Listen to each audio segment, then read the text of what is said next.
Bonjour tout le monde, je suis Lily, je suis ravie de vous retrouver sur la chaîne de Mental Waves. Ici, vous le savez, on explore ensemble les dimensions de l'esprit, de l'âme, du corps et du cœur à travers des rencontres inspirantes. Et aujourd'hui, nous allons parler d'une énergie que nous sommes nombreux à vouloir accueillir dans nos vies, l'abondance.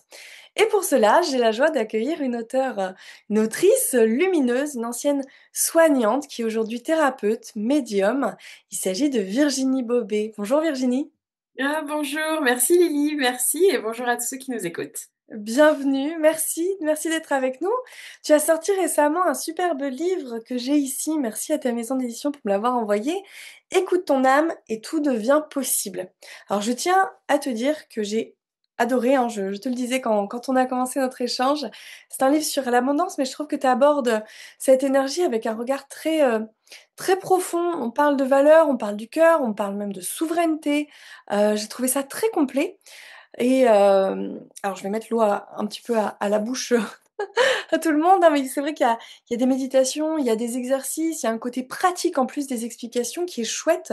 On a l'impression d'avancer, vers l'ouverture à cette énergie. Est-ce que tu veux bien nous partager, pourquoi tu as écrit ce livre, j'ai envie de dire? Comment toi tu en es venu à écrire sur l'abondance? Ah, bah parce que j'en ai manqué beaucoup, énormément. En fait, j'avais vraiment, ça a été la traversée du désert, quoi. Vraiment, ça a été compliqué. Puis en fait, en travaillant sur moi, je me suis rendu compte que j'avais pas ça, l'abondance, même dans mon enfance, etc. Ça a été toujours extrêmement laborieux, chaotique, et l'abondance financière était ma bête noire, c'était vraiment très très compliqué. Et en fait, à un moment donné, à force de travailler sur moi aussi, il faut peut-être expliquer que j'ai des connexions avec des êtres de lumière. Je suis enseignante spirituelle et médium, et c'est vrai que à un moment donné, eh bien, j'ai découvert que j'avais déclenché l'abondance, mais je m'en suis presque rendu compte comme ça de façon un peu étonnante. Et j'ai dit au guide, comme, ben oui, comment j'ai fait pour déclencher l'abondance? Et ils m'ont dit, bah, tu as appris à t'aimer. Oh. Et là, ça a été une révélation incroyable. Et en fait, je faisais pas trop le lien. Je me disais, mais quel est le rapport et tout? Et les kids, ils m'ont dit, mais l'argent, c'est de l'amour matérialisé. Mmh. Alors, c'était un peu compliqué. Je voyais pas trop où ils voulaient en venir, mais ils ont commencé à m'initier en détail à tout ça. Après, quelques mois après, j'ai proposé à un groupe de les accompagner en les initiant également à l'art de l'abondance. Et en fait, ça a eu un succès de fou. Bah, ça a été abondant, abondant en rencontres, en expériences, en libération. C'était très transformationnel. Mon éditrice, elle me dit que j'avais déjà écrit plusieurs livres avant, me dit, elle m'appelle ou elle me dit, bah je voudrais participer à l'abondance, je vois plus. Je lui dis, ah, mais ça c'est déjà démarré depuis un moment, c'est trop tard, tu peux plus intégrer maintenant. Et elle me dit, ah, mais je suis trop déçue, bah, t'as qu'à nous en écrire un livre. Et sauf que j'ai dit, non, non, je me sentais tellement pas légitime, en fait. Et en réalité, bah, les guides ont poussé pour que j'écrive. Et puis, j'ai demandé aussi, parce que j'avais pas le temps aussi, il me semblait pas avoir le temps du tout pour l'écrire. Ce livre, ça demande un gros investissement d'écrire un livre. Et moi, j'étais dans mes accompagnements initiatiques. Bah, bref, j'y étais pas. Et en fait, ils m'ont aidé. J'ai demandé de l'aide. Et puis, bah, l'abondance s'est mis en place aussi pour l'écriture du livre. Et puis ça, voilà, ça s'est écrit tout seul avec des guides. Et oui, j'aime bien parce que je trouve qu'il y a une vraie énergie de féminin sacré, tu vois, d'amour. C'est tout plein de douceur parce qu'en fait, bah, l'abondance, on la déclenche quand on est complètement aligné avec soi-même, quoi. Ah, c'est très beau, je suis très d'accord avec ce que tu dis et c'est vrai que j'y ai retrouvé je travaille beaucoup moi-même avec le féminin sacré et j'ai retrouvé cette énergie de réception et d'ouverture à ce qui est déjà là, mais qu'on ne voit pas, notamment quand on est peut-être dans un surcontrôle. J'aime beaucoup d'ailleurs, tu utilises souvent pour parler de l'abondance, la métaphore de l'arbre fruitier, en fait, qui donne des fruits sans compter, plus qu'il n'en faut, on a l'impression et saison après saison, c'est une belle métaphore. Après pour les gens qui l'ont pas encore lu, c'est peut-être que ça va moins leur parler. Comment tu définis toi l'abondance, en fait? Déjà, l'abondance, c'est une loi universelle. En fait, tout le monde peut bénéficier de l'abondance. Par contre, on a tout un carcan de croyances limitantes, d'injonctions, d'illégitimité, qui fait que on ferme en fait ce canal inconsciemment. Même si dans notre tête on dit ah si si je veux l'abondance, en fait il y a des trucs qui, quand on gratte un peu, il y a des trucs qui sont pas ok avec en réalité. Par exemple, l'argent. Il y a plein de sortes d'abondance. Je fais juste une petite parenthèse avant de reparler de l'argent. Il y a toutes sortes d'abondance. L'abondance, c'est tout, c'est toute la vie en fait. L'abondance, c'est les projets, c'est les relations, c'est même le temps, c'est même la santé. C'est tout peut être abondance en réalité. Mais tout de suite, c'est vrai que quand on parle d'abondance, on pense à argent. Bon, c'est ok. Partons de ce principe-là, l'argent. Par exemple, l'argent.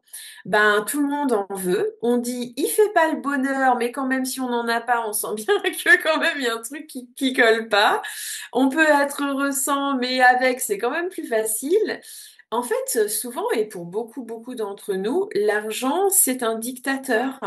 Parce qu'on court après l'argent.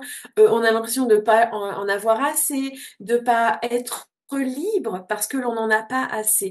Et pour moi, l'abondance d'argent, c'est une immense liberté. Pourtant, si je vous dis, oh, j'adore l'argent, et que vous dites ça au milieu d'un groupe qui boit l'apéro, qu'est-ce qui va se passer? On va vous regarder avec des yeux, on sent bien le jugement qui arrive là. J'adore l'argent. Vous voyez, tout ça, c'est en fait des idées préconçues. Donc on veut de l'argent, mais c'est notre dictateur, c'est notre bourreau. Et puis si on en a beaucoup, on a peur d'être corrompu, on a peur de changer nos rapports avec les autres, d'avoir un jugement.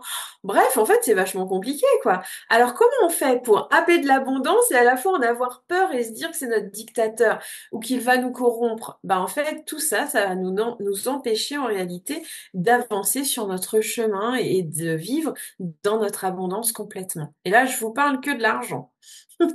C'est vrai que c'est quelque chose qui me venait à l'esprit en lisant ton livre. Je me disais: «Mais c'est fou, en fait, quand on parle d'abondance». Hier, je disais à mes amis que j'avais un entretien avec toi et que le sujet, ça allait être l'abondance et directement, l'un de mes amis, il me dit: «Ah oui, vous allez parler argent sur une chaîne de spiritualité».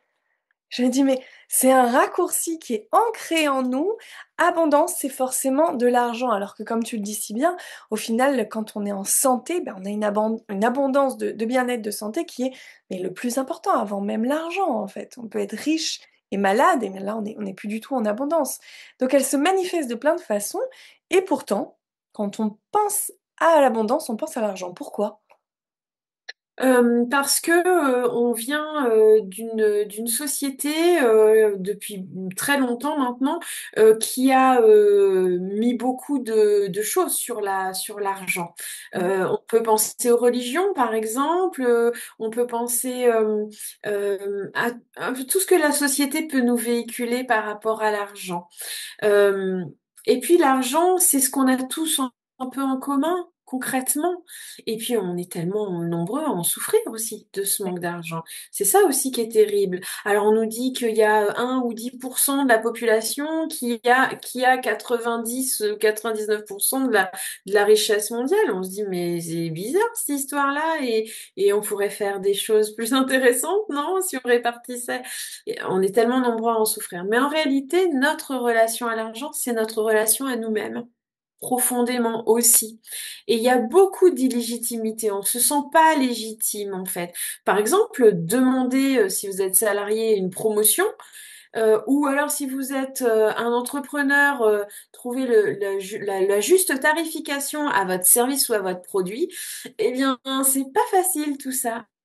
Pourquoi? On a associé qui l'on est avec l'argent, comme si c'était indissociable. Et comme on nous a rabâché qu'on était des petites personnes, qu'il fallait pas trop briller, qu'il fallait pas trop rêver, enfin, je sais pas vous, mais moi, quand j'étais petite, on n'arrêtait pas. Dès que je disais un truc, ah oui, quand je serai grande, je ferai, je sais pas, un tour du monde, on me disait, faut pas rêver, arrête de Tu verras le rêver. monde, ouais. Mais ça nous a sabré complètement en réalité notre pouvoir créateur et notre capacité à rêver grand et très haut. Il y a si peu de personnes aujourd'hui qui osent rêver très haut. Et quand on ose, pareil, dire qu'on rêve de ça, de ça, de ça, eh bien souvent on reçoit des regards un petit peu suspicieux. Il est temps de changer ça. On Il est essaye de temps. nous remettre à notre place parce que ça vient réveiller aussi quelque chose chez la personne de ben, moi je ne me l'autorise pas et j'en rêverais pourtant. Donc non, tu n'as pas le droit parce que sinon ça veut dire que moi je ne le fais pas alors que je pourrais. Mais c'est intéressant parce que tu dis, voilà, c'est une question de place et à partir du moment où toi tu es venu soigner un petit peu ce qu'il y avait autour de ta place et de l'amour et de la valeur que tu t'accordais, j'imagine que l'argent, c'est l'abondance par l'argent, c'est installé dans ta vie. Oui, c'est ça.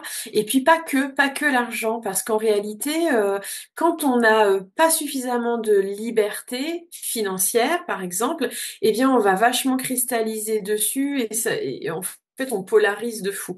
En fait, quand on atteint une certaine aisance financière, eh bien, on se rend compte que on n'est plus pris à la gorge et que on libère d'autres choses aussi. On libère notre relation à l'autre, on libère notre relation à l'intérieur de nous, on libère notre relation même à la vie, et qu'on parlait de projet à l'instant, bah, par exemple, on libère nos capacités de rêver grand, et même pas que rêver, de commencer à mettre en place.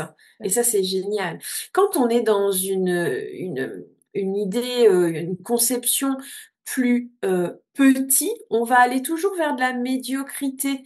Alors, c'est un mot qui est très dur, hein, finalement, ce mot médiocrité, mais voilà, puis regardez rien que dans notre langage quotidien, on n'arrête pas de dire petit. Oh, on va faire une petite interview, Lily. Et puis après, on Je ira mets un se petit prendre message. un petit message, un petit café. On a même des petits amis, vous vous rendez compte, tout petit, C'est petit, hein. vrai. Ouais, Un moi aussi, petit j'utilise ami. Ah oui, c'est ça. vrai. Je fais attention maintenant et j'essaye de dire grand ou merveilleux et c'est vrai que ça paraît fou en fait de m'entendre dire ça. Des fois, des fois je le dis même dans des contextes complètement autres que mon enseignement spirituel et me l'entends dire au supermarché. Vous me mettrez Et un grand ticket. les gens, ils se mettent à avoir des grands sourires parce qu'en fait, bah, on aspire tous à ça, à du bonheur, à de la légèreté, à de la liberté. Et moi, je rêve grand et je rêve d'un monde où la plupart d'entre nous s'autorisera la liberté pleinement et entièrement. Qu'est-ce J'en qui rêve. nous qu'est-ce qui nous bloque? Parce que je pense que comme tu le dis, on est très nombreux au final à en rêver, à vouloir de cette abondance. Alors bien sûr de l'argent parce qu'on est dans une société où beaucoup, beaucoup de choses s'achètent, même notre sécurité, nos besoins primaires, il y a ce besoin d'argent. Mais l'abondance de santé, l'abondance de relations, on sait que on est dans une société où on se sent très seul, où les gens cherchent de l'écoute, de l'amour, de l'amitié. Donc cette abondance, on la veut tous. Et pour autant, comme tu le dis, bah, peu de gens rêvent grand. Pourquoi? Qu'est-ce qui nous bloque dans cette, recherche, cette attraction de l'abondance? Bah, de la même manière qu'on est tous à vouloir le bonheur, Mmh. et que finalement, bah, on n'est pas toujours en bonheur. On est tous à la recherche de l'amour, et pourtant on n'est pas toujours en amour. C'est compliqué encore, tu vois. Et ben c'est de la même manière. Comme je vous disais tout à l'heure, il y a l'amour. L'amour, c'est ça qui déclenche l'abondance. Et le fait de s'aimer profondément, eh bien, ça va nous ouvrir. Alors, et s'aimer profondément, alors là, c'est une armoire, hein, vraiment, faut y aller. On ouvre la grande armoire, là, normande, vous voyez, la très grosse, là. Et alors là, il y a plein d'étagères. Et c'est ça que j'ai essayé de structurer dans mon livre, c'est déjà dépasser nos croyances limitantes, Mmh. de je ne suis pas légitime, j'y ai pas le droit, j'ai jamais eu de modèle, et ma famille ceci, et mon karma comme ça. Il faut Donc déjà, on souffrir pour essaye être de heureux, il faut souffrir pour gagner de l'argent. Ouais, ouais. et qui je suis pour, Ouais. parce que je le vaux bien. Vous voyez, il y a tout ça à voir. Et c'est pour ça qu'il y a plein d'exercices et tout ça dans mon livre pour qu'on arrive à dépasser tout ça. Et puis ensuite, se réaligner à soi. C'est-à-dire que par exemple, moi je parle des valeurs essentielles, il y en a tout un chapitre. Les valeurs, quelles sont nos fondations, qu'est-ce sur lesquelles on peut s'appuyer et qui parlent de notre vérité à nous. Et puis Mmh. notre vérité à nous, bah, c'est d'où l'on vient, notre histoire, quelles sont nos aptitudes, nos talents, mais aussi nos peurs, nos défauts, et puis où on a envie d'aller, comment, avec qui, etc. Donc nos valeurs, elles nous racontent tout ça. Quand on est aligné avec ces valeurs, eh ben, on est davantage capable d'écouter ses besoins et d'y répondre. Je vous donne un exemple pour que ce soit concret. Imaginons que j'ai une valeur Eh ben, je vais vous donner mon exemple à moi. Une valeur de cocooning. J'ai Mmh. découvert ça. En fait, je cherchais une maison et puis je ne trouvais pas. Alors, à un moment donné, j'ai dit au guide, bon, bah, ça doit pas être le moment. Ça m'énerve. J'arrête de cristalliser là-dessus. Je passe à autre chose. Les guides me disent, travaille tes valeurs. Alors moi, sur le coup, je vois pas trop où ils veulent en venir, mais je leur fais beaucoup confiance. Alors, d'accord. Alors, hop, c'est vrai que je les avais travaillés il y a très longtemps. Il y a un exercice dans mon livre que vous pouvez retrouver pour travailler vos valeurs. Donc moi, je fais ce petit exercice avec moi-même et puis je découvre qu'il y a une valeur que j'avais pas vraiment exploitée jusque-là, même mieux en conscience. C'est une valeur, tu sais, de cocooning, d'esthétisme, de ressourcement, quelque chose qui est à la fois douillet, élégant, esthétique et Le confortable. hygge suédois. Exactement ça, le plaisir d'être à la maison dans un environnement chaleureux dans lequel on se sent bien et qui fait plaisir aux yeux, au corps, génial. Partout, à tout. Et en fait, là, j'ai une prise de conscience terrible et je regarde autour de moi et je fais, oh, mais la maison où je suis, mais comment elle est pas cocooning? Elle est pas du tout comme ça. Mais oui, parce que cette maison, elle est pas forcément très jolie. Je l'avais choisie parce qu'elle était au centre de mes différents endroits où j'avais mes prestations, donc c'était globalement pratique. Mais cette maison, elle était très bruyante. Il y avait la nationale, les hélicoptères du CHR qui passaient. Il y avait le tram qui faisait un boucan pas possible. C'était pas sécure non plus. Mon fils s'était fait agresser 2 fois dans la rue d'à côté. Et en fait, je prends conscience de ça. Je me dis, mais mon Dieu, en fait, je vis pas du tout dans un endroit qui est aligné avec moi-même. Donc, je dis, j'étais un peu, vous savez, la redescente de la prise de conscience. Vous voyez. Alors, je dis, les guides me disent, non, non, mais c'est ta valeur. Donc, vibre cette valeur à ton niveau pendant les prochains jours à fond, à fond, à fond. Alors là, je me suis creusé le cerveau, donc j'ai essayé de, par exemple, rien que dans mes vêtements, de trouver des vêtements confortables, mais à la fois élégants, de même dans la façon dont je m'exprimais, j'ai essayé de changer mon rythme de travail ces jours-là, j'ai essayé de vraiment prendre le temps de me poser, de me faire des vraies pauses, de vraiment me mettre dans l'instant présent au lieu de courir partout. J'ai essayé d'aller dans des lieux aussi qui me ressourçaient davantage. Du coup, j'étais un peu plus à l'extérieur dans la nature. J'habite en ville. Et puis, pour aller prendre mon thé, j'ai changé d'endroit. J'ai été dans le salon de thé un petit peu plus select, on va dire. Et ils venaient de changer la déco, donc c'était super sympa, etc. Mais c'était effectivement très cocooning et confortable. Et du coup, je me sentais comme si je réhydratais une partie de moi qui s'était asséchée. C'était très ressourçant en réalité. Et puis, c'est à ce moment-là que j'ai trouvé ma maison.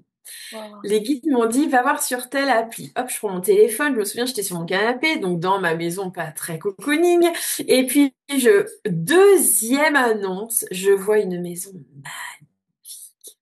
Une maison de vacances, un endroit super. Et là, coup de foudre immédiat. Waouh. Et je regarde les photos, etc.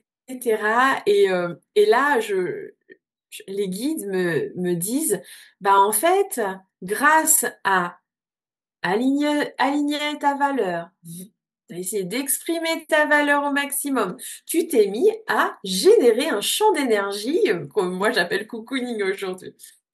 Je véhiculais ça. Donc, tu as trouvé cette maison.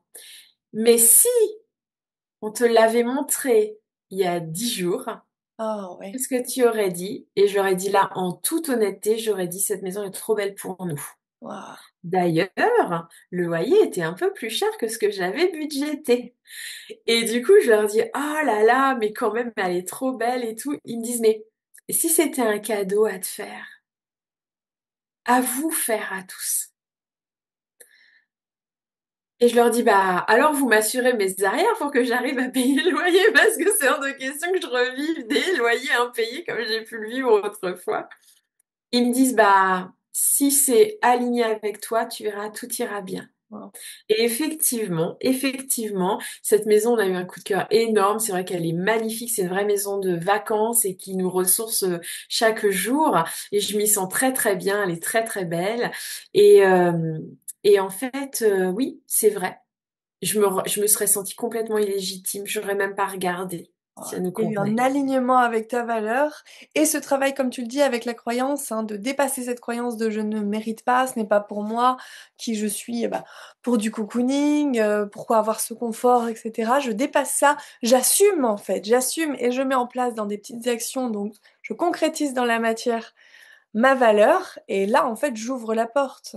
Parce que tu dis Oui, souvent, hein, dans ton livre que l'abondance, on ne va pas la chercher, c'est pas une quête, elle est déjà là et on s'y ouvre, en fait. C'est comme si on ouvrait les yeux et on voyait qu'elle était là.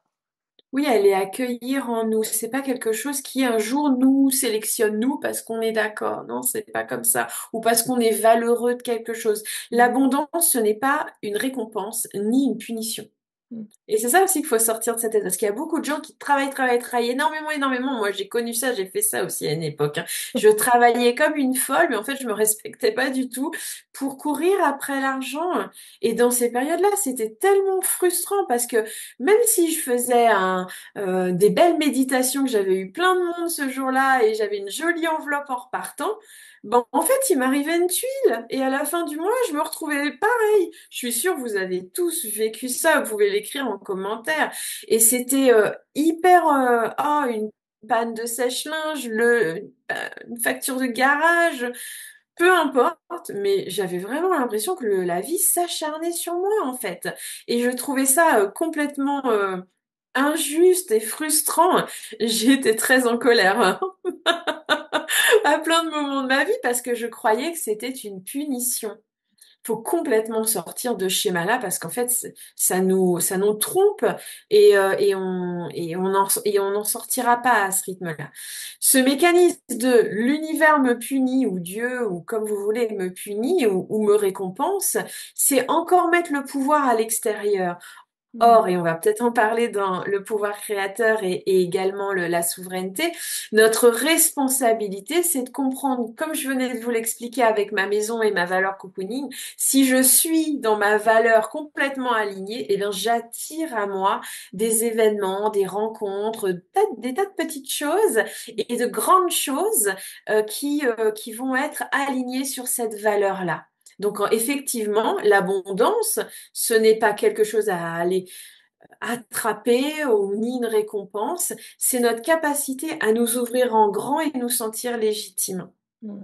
Ça me parle beaucoup, parce que tu vois, moi dans un schéma un peu inverse, j'ai eu la chance de grandir dans un milieu familial sécurisé, sécurisant, où le rapport à l'argent était du coup sécurisé et c'est vrai que je me suis toujours dit: «Mais j'ai énormément de chance» parce que c'est le contraire. Quand j'ai eu, chaque fois que j'ai eu une tuile financière, je me retrouve d'un coup avec la somme d'argent nécessaire qui vient j'ai eu un gros accident de voiture il y a très peu de temps. Les impôts qui reviennent vers moi, je m'étais trompée dans la déclaration, ils me rendent de l'argent. Ça n'arrive jamais et c'était voilà la somme qu'il fallait pour les réparations. Enfin, c'est assez fou et c'est comme ça depuis toujours et j'en parlais une fois avec une amie où on se disait: «Mais on a honte de le dire presque, parce qu'il y a tellement de gens qui galèrent». Mais c'est vrai que moi j'ai eu, voilà, la chance et je remercie beaucoup mes parents pour ça, de grandir dans un milieu où il y avait un rapport sécurisant avec l'argent, de c'est OK de gagner de l'argent part, l'argent revient, c'est un flux, on donne et on recevra de toute façon. Ce qui fait que j'ai ce rapport apaisé et que l'argent arrive et à chaque fois je me dis: «Beh, merci», parce que c'est vrai que tu en parles, hein, tu parles notamment du rôle de la gratitude, le lien entre la gratitude et l'abondance.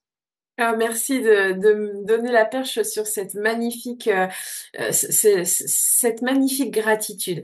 Mmh. Alors, c'est pareil, la gratitude, ça évolue aussi. On a longtemps cru que la gratitude, c'était un remerciement sincère et profond de ce que l'on a. Mais en fait, ça va bien au-delà de ça, parce qu'en fait, la gratitude, c'est en langage des oiseaux, l'attitude de grâce. Mmh.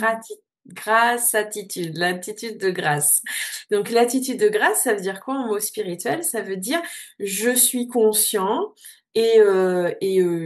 j'accepte, j'accueille complètement, j'intègre que je suis un être de grâce. Et un être de grâce, ça veut dire un être d'amour, un être lumineux, un être magnifique.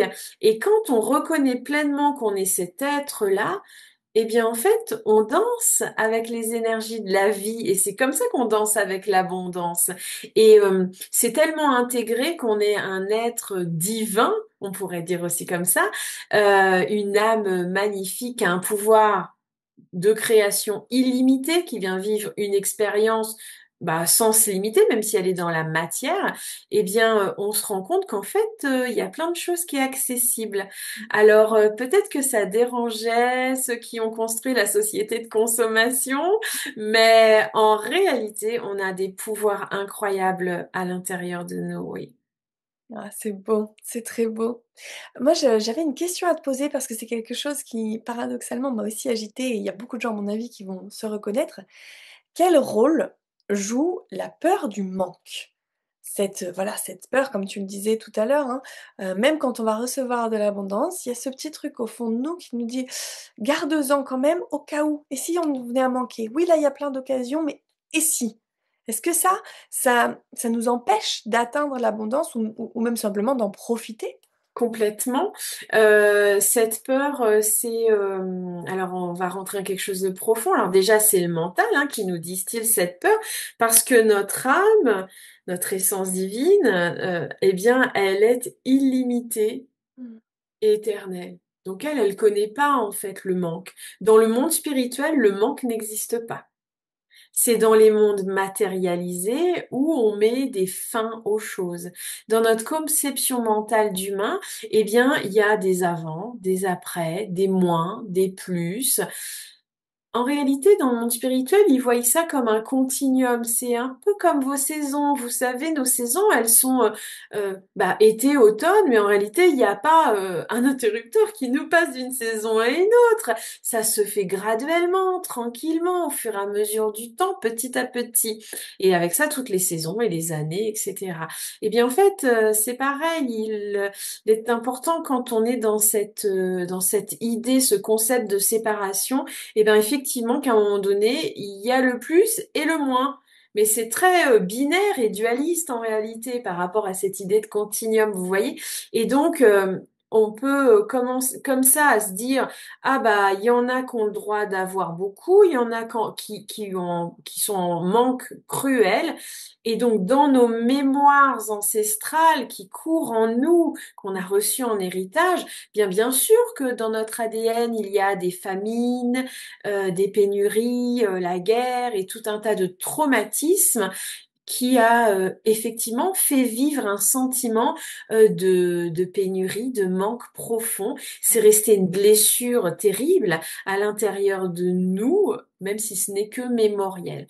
Et puis, bon, je parle des ancêtres, mais on peut aussi penser aux vies antérieures, où effectivement on a fait plein d'expériences et il y a eu forcément des vies où c'était faste, on va dire, et puis des vies où c'était beaucoup plus restrictif.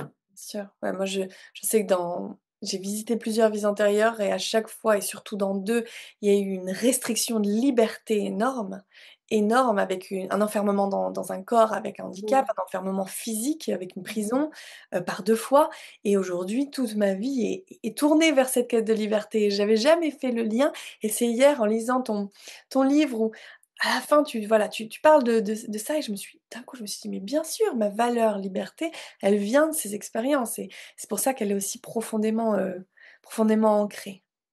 Tout à fait. Ah, c'est Tu magnifique. tu parles du coup de la peur du manque, tu parles aussi à un moment du contrôle, de la comparaison. Ce sont au final un peu les ennemis de l'abondance qui nous empêchent de ressentir cette abondance?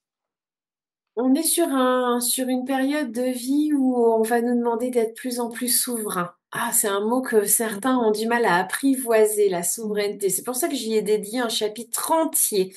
Alors, la souveraineté, c'est un peu comme un empereur ou une impératrice, un roi ou une reine, pas sur les autres, sur soi-même, sur sa vie, sur ce qu'on vit intérieurement. On va être appelé, on est déjà de plus en plus, hein, appelé à être souverain de nous-mêmes, de notre vie.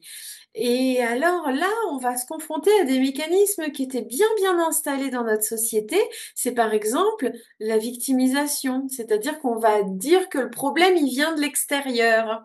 Ben non, le problème, il vient pas de l'extérieur. On va reprendre son pouvoir intérieur et on va ainsi intégrer l'idée que s'il y a des événements, des difficultés de vie qui arrivent, c'est que nous, on l'a généré. Alors, c'est pas un jugement, c'est pas se auto-flageller, c'est de dire qu'est-ce qui, en moi, a encore besoin de grandir, qui fait que, bah, mon âme, la vie, m'apporte ce genre d'événements Et là, en fait, il y a quelque chose de très intéressant à comprendre parce que la plupart des humains s'arc-boutent dès qu'il y a quelque chose qui va pas dans le sens où ils l'avaient imaginé. Alors des fois, c'est pour des bons trucs en plus, hein, mais même si ça a été difficile et douloureux, essayons de comprendre qu'est-ce qui se passe en réalité. Quand le bébé, il est dans le ventre de sa mère, il est bien au chaud, logé, nourri, blanchi, il veut pas y en sortir en fait. D'accord? Mais son âme, elle sait qu'il y a une grande aventure à vivre derrière, que le ventre, c'est juste une étape. Et qu'est-ce qui va faire sortir le bébé? Les contractions. Ça va tellement se contracter qu'il va tellement être écrasé qu'il va vouloir sortir, trouver une sortie de secours, même si c'est très complexe, hein, cette naissance. Et bien regardez, la vie, c'est pareil. Qui n'a pas rencontré une période de sa vie qui était très contractée, hein, il y avait plein de choses qui n'allaient pas, on se sentait pas bien dans son boulot, ou à la maison avec son compagnon, sa compagne de vie, ou avec ses enfants, on se sentait pas à sa place, puis justement, il se passe des événements qui sont pas du tout agréables. Ben, c'est ça les contractions de vie. Mm. C'est ça les contractions. Et pourquoi? Bah pour vous faire sortir de la situation ou pour vous faire grandir. Par exemple, il y a eu une vague de burn-out, là, on entendait énormément parler. Euh, Bah, le problème, c'était pas votre supérieur hiérarchique, ni même le management, ni même cette foutue société qui ne pense qu'à produire. Non, c'est pas ça. Parce que tant que vous donnerez euh, cette responsabilité de vous faire du mal à l'extérieur de vous, bah, vous allez rester une victime. Une victime, elle est figée, elle est coincée. Alors, reprenez votre pouvoir personnel et commencez à vous dire, OK, alors, si j'ai eu ce management déplorable ou ce chef qui m'a harcelé et que je vis dans cette société, c'est sans doute qu'il y a quelque chose en moi il y a quelque chose qui s'était pas bien aligné. Alors peut-être que vous vous respectiez pas bien, ou peut-être que vous aviez du mal à vous faire respecter, c'est-à-dire par exemple à dire non. Peut-être que ça vient de blessures très anciennes, effectivement, mais en tout cas, vous voyez, si vous vous dites, je vais juste changer de boulot ou de branche, vous risquez de retomber sur la même problématique. Donc, vous voyez, c'est pas une question de lieu ou de personne, c'est une question de vous. En reprenant votre pouvoir personnel, vous commencez à vous dire, OK, je ne me juge pas, je suis là pour apprendre et grandir. Je vois les contractions autour de moi, là, qui m'obligent à faire bouger quelque chose en moi ou à bouger aussi dans des choix, peut-être. Bah, du coup, vous voyez, c'est beaucoup plus confortable que de se dire je pars parce qu'on me tape sur la tête, en fait. Bien Et sûr. puis, pour retrouver une insécurité terrible. Oui. Et on J'espère que je vous explique bien ça, c'est pas C'est facile à bien, vous c'est expliquer, clair, hein. c'est très clair. Et on peut reconnaître qu'il y a quand même des comportements violents, un contexte extérieur de société, des comportements qui sont permis, qui ne sont pas OK et qu'il ne faut pas accepter et qui provoquent quelque chose chez nous. Mais ce qui est intéressant et là où tu dis, voilà, d'aller reprendre son pouvoir personnel, c'est de se dire: «Moi, je l'ai vécu comme ça». Il y a certains de mes collègues ou certaines personnes que je connais qui jamais de la vie n'accepterait ça, ne resterait dans cette situation, peut-être s'aimerait suffisamment pour dire: «Ça, c'est pas OK, je ne vous y autorise pas, je suis dans ma souveraineté, donc là, vous empiétez sur mon territoire, c'est non, c'est stop». Et c'est pas une question de venir, à nouveau se «victimiser» entre guillemets en se disant: «Ah bah oui, mais je suis pas assez bien», de se comparer à nouveau à ces personnes, mais plutôt de se dire: «OK, bah, il y a quelque chose en moi qui pour l'instant ne se l'est pas encore permis», de poser sa limite, de dire non, de sortir de cette posture, de se dire: «Je m'aime assez pour ne plus rester dans cette situation», mais de reconnaître: «OK, ce manager, il a eu un comportement merdique envers moi. Il est violent, il est harcelant, mais là, ma responsabilité, ma zone de pouvoir, elle est de dire stop, elle est de partir et de plus seulement, voilà, dire c'est lui, c'est lui, c'est lui». Et c'est ça qui est intéressant et qui va ouvrir du coup le chemin à l'abondance, aux opportunités positives ou en tout cas nous ouvrir les yeux à ces opportunités positives. Absolument. Et il y a des personnes aujourd'hui, ils sont dans des situations presque qui les obligent, j'ai envie de dire, hein, intérieurement, à se dépasser et à poser ces non ou à poser ses oui pour soi-même et oser. Et dans les années qui arrivent, les guides me disent qu'il y aura de plus en plus de personnes qui oseront changer de travail, déménager, se séparer ou au contraire s'unir, etc., etc., qui oseront vivre plus grand, comme on disait par rapport aux petits tout à l'heure, plus grand, et ce sera formidable parce qu'en fait, ça va libérer tellement. Autrefois, on était père d'eux, on reproduisait le même travail, on nous demandait pas vraiment notre avis. Après, on a pu commencer à faire des études et à faire des choses qui nous convenaient mieux. Aujourd'hui, on a plusieurs boulots dans une même vie, et puis en fait, ça va continuer à s'ouvrir, à s'élargir comme ça pour le bien, pour le mieux de cette expérience terrestre. Mais ce qui est beau dans ce chemin, c'est aussi de se rappeler que quelquefois, j'ai adoré hein, ta métaphore sur les contractions et cette pression qui vient sur nous à un moment de notre vie pour nous inviter à sortir. Et quelquefois, c'est pas sortir de la situation. Allez, je divorce, je laisse mes enfants, je laisse mon Pas boulot. fuir, pas Mais fuir. voilà, mais plutôt sortir de cette version de nous-mêmes aujourd'hui qui a tel ou tel comportement et aller vers une nouvelle version, se reconnecter à soi par, comme tu le dis très bien, hein, le travail sur les valeurs, l'amour de soi, l'accueil de l'abondance, la souveraineté. Et quelquefois, au final, on va rester dans les mêmes situations et relations, mais avec un nouveau positionnement qui va faire que les choses vont changer dans le même contexte. Tout à fait. La fuite, c'est pas du tout ce qui est préconisé dans toutes les situations, bien au contraire, puisque comme je vous l'ai dit, si vous avez fui sans régler, bah, vous allez retrouver les mêmes ingrédients. Non, non, déjà, peut-être commencer, si vous êtes dans ce genre de contraction, de vous accueillir dans ce que vous vivez, parce que déjà, rien que s'accueillir. Prenez un carnet si vous êtes à l'aise à l'écriture et posez sur votre carnet tout ce que vous ressentez. Même si vous faites votre caliméro un peu, c'est Mm. OK pour l'instant. Posez tout et acceptez que tout ça, vous le vivez, c'est là, parce que déjà, ça vous évitera de ramener les émotions au fond et d'essayer de faire un espèce de millefeuille comme on nous avait appris autrefois. Aujourd'hui, on va essayer plutôt de s'accueillir et puis parfois, il y a des choses qui émergent quand on a libéré, que la coupe est pleine, vous savez qu'on a libéré le trop-plein, eh bien... d'un seul coup, on se dit, bah oui, mais de quoi j'ai besoin? Qu'est-ce que je pourrais faire pour moi? Et des fois, on est très très bien aidé, très bien inspiré.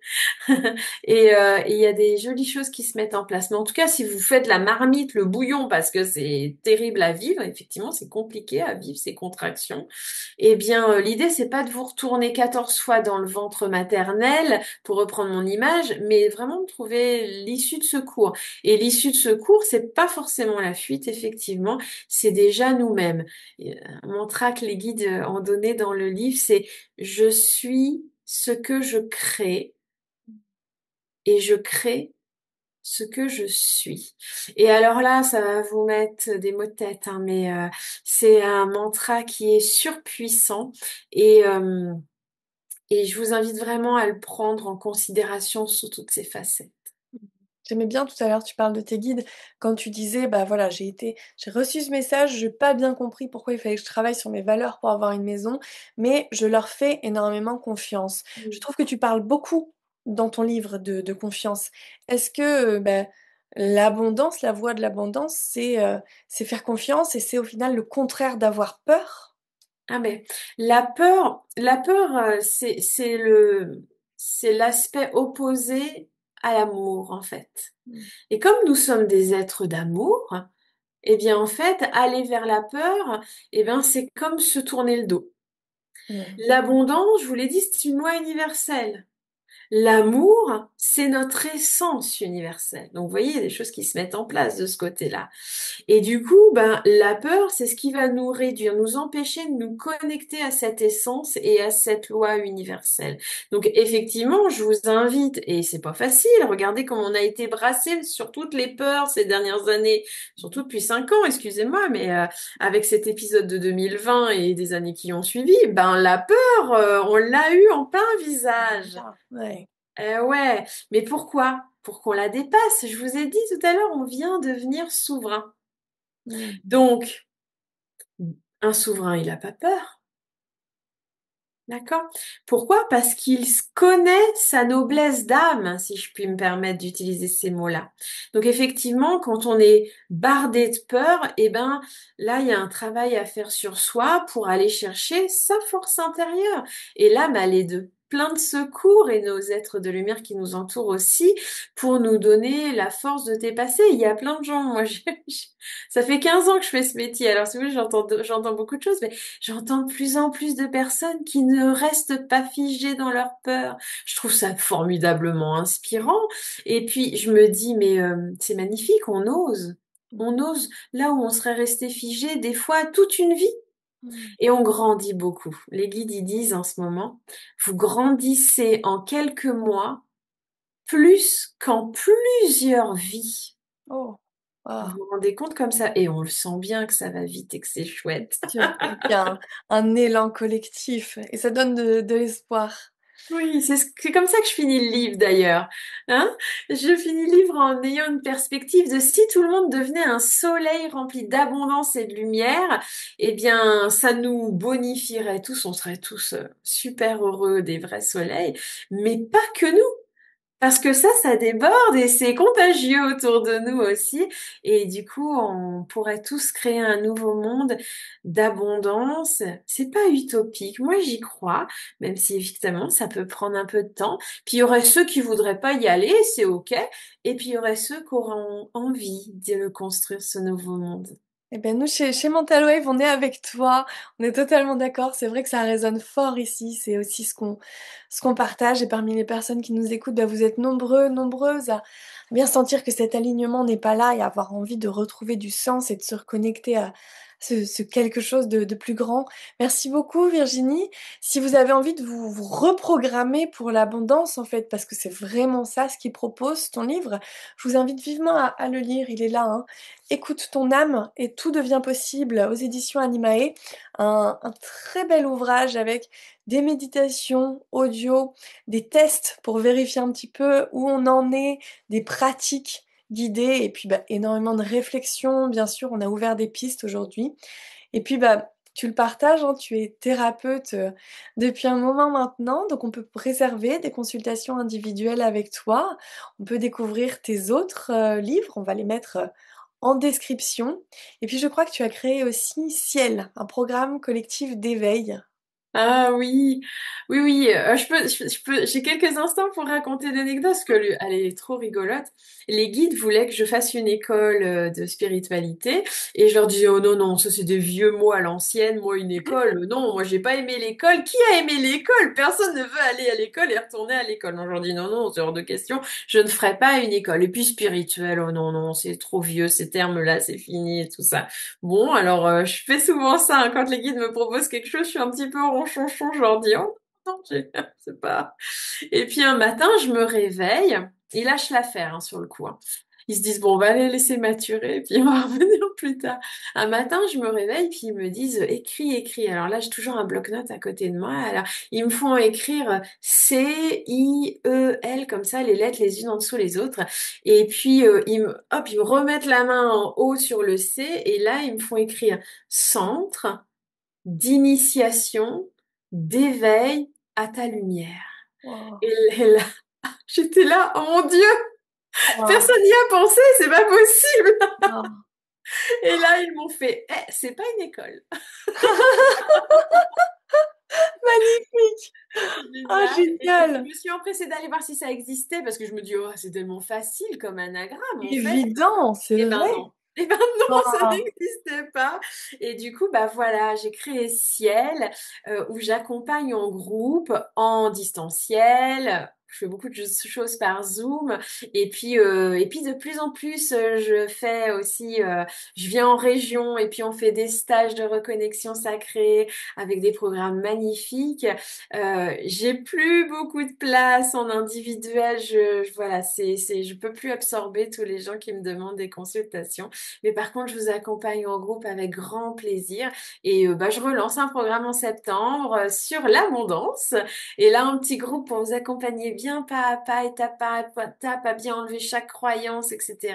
pour vous accéder à votre espace d'abondance en vous et Magnifique. la manifester surtout. Et puis de connexion aussi. Il y a un autre programme sur la connexion. Là, si vous voulez vous connecter à votre âme, à vos guides, aux grands maîtres spirituels, même à Gaïa, à la Terre, aux élémentaux, eh bien, vous êtes les bienvenus. Génial. Et ben, on va mettre le lien de tout ça. Merci. On trouve tout ça sur ton site. Merci à toi pour ta lumière, justement. Merci pour cet échange. Et puis, bah, à vous tous, à vous toutes qui nous écoutez, qui nous regardez, merci pour votre fidélité, vos partages. On espère que cet échange vous a plu. Parlez-nous de ce que vous avez vécu, de ce que vous en pensez. On vous lit. Et puis, abonnez-vous si ce n'est pas encore fait. C'est grâce à vous que cette chaîne peut continuer à grandir et à accueillir des personnes inspirantes comme Virginie aujourd'hui. Merci beaucoup Virginie, merci à tous, on vous embrasse, on vous dit à très bientôt. Merci Lily, merci à tous. Bye bye.